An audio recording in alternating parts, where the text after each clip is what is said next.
अस्सलाम वालेकुम। एग्रीकल्चर पाकिस्तान की तरफ से मैं किसान दोस्तों की खिदमत में हाजिर हूँ। आज के वीडियो में मैं बात करूँगा गंदम की लेट कास्ट के हवाले से, गंदम की 85 कास्ट के लिहाज से या दिसंबर कास्ट के लिहाज से, कि गंदम की जो कास्ट हम दिसंबर में कर रहे हैं उसमें हम कौन से ऐसे काम करें या ऐसे वामल हैं जो उनसे हमारी पैदावार को मुतासर करते हैं और हम उसको किस तरीके से बेहतर करके अपनी पैदावार में इजाफा कर सकते हैं। सबसे पहले दोस्तों आपसे शेयर करते चलूँ कि गंदम की फसल कम से कम 150 से 160-70 दिन की फसल है।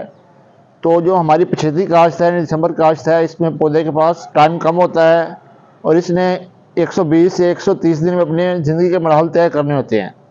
तो इसलिए आपसे गुजारिश है कि आप कम दौरानियों वाली और मुनासिब कद वाली वैराइटीज़ काश्त करें और बीज का ज़्यादा से ज़्यादा इस्तेमाल करें। इसका मकसद ये है कि सर्दी की बदौलत हमारा बीज जो है वो कम उगता है।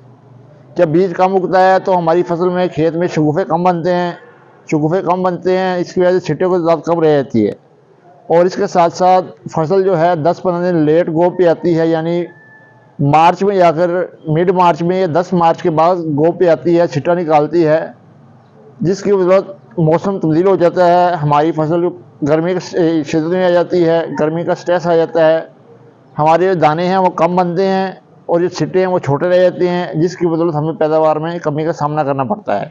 अब दोस्तों हम कौन से ऐसे काम करें ताकि हम अपनी पैदावार में इजाफा कर सकते हैं।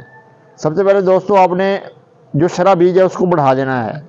आपने कोशिश करना है कि 70 से 80 किलोग्राम बीज फी एकड़ इस्तेमाल करें और ये तरीका काश्त है उसको थोड़ी तब्दीली करनी है कि आप इस तरह करें कि अपनी खुश्क ज़मीन में ड्रिल के ज़रिए से गंदम काश्त करें और कोशिश करें जो आपने बीज इस्तेमाल करना है उसको 5 से 6 घंटे पहले पानी में भिगोकर खुश्क करके काश्त करें। इसका मकसद ये है कि हमारा जो बीज है वो जल्दी जर्मिनेशन शुरू कर देगा, जिसकी ज़रूरत हमारे पास टाइम पहले ही कम है। 2-3 दिन हमारे पास टाइम होगा कि हमारी फसल जो है अपनी बूटिंग स्टेज यानी बढ़ोतरी में इस्तेमाल कर लेगी और जिसकी ज़रूरत अपना जो उसका बॉडी स्ट्रक्चर है वो बेहतरीन बनेगा और हमारी पैदावार बेहतर आ सकती है। अब दोस्तों खादों के लिहाज से बात करते चलें कि आपने खादों की क्या तरतीब रखनी है। आपने क्या करना है कि SOP, DAP और बोरान की खादें ज़मीन की तैयारी में डाल देनी है और गंदम को पहले पानी पर जो सा है आपने नाइट्रोजन जो है वो मुकम्मल कर देनी है।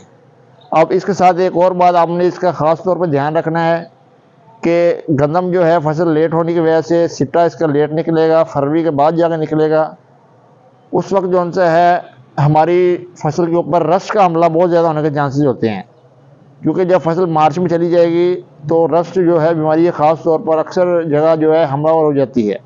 तो इसके लिए आपने कोशिश करना है कि फरवरी के 10 से 15 जो पहले दिन है उसके अंदर आपने स्प्रे करवाना है और इसके साथ साथ आपने फसल को मुख्तलिफ स्टेज पर 3 से 4 मरतबा यानी 60 दिन पर फिर 15 दिन ठहर के फिर 15 दिन ठहर के अमाइनो एसिड का स्प्रे करवाते रहना है, ताकि आपकी फसल अपनी नशोनुमा बेहतर तरीके से करे और हमें बेहतरीन पैदावार दे सके। तो उम्मीद है दोस्तों जो हमने आज वीडियो बनाई है 85 काश्त से बेहतरीन पैदावार लेने के लिए, इससे आपको फ़ायदा हासिल होगा। गुजारिश है कि हमारे चैनल को लाइक करें, सब्सक्राइब करें ताकि मज़ीद मालूमाती वीडियो आप तक बआसानी पहुँच सकें। अल्लाह ने के बाद।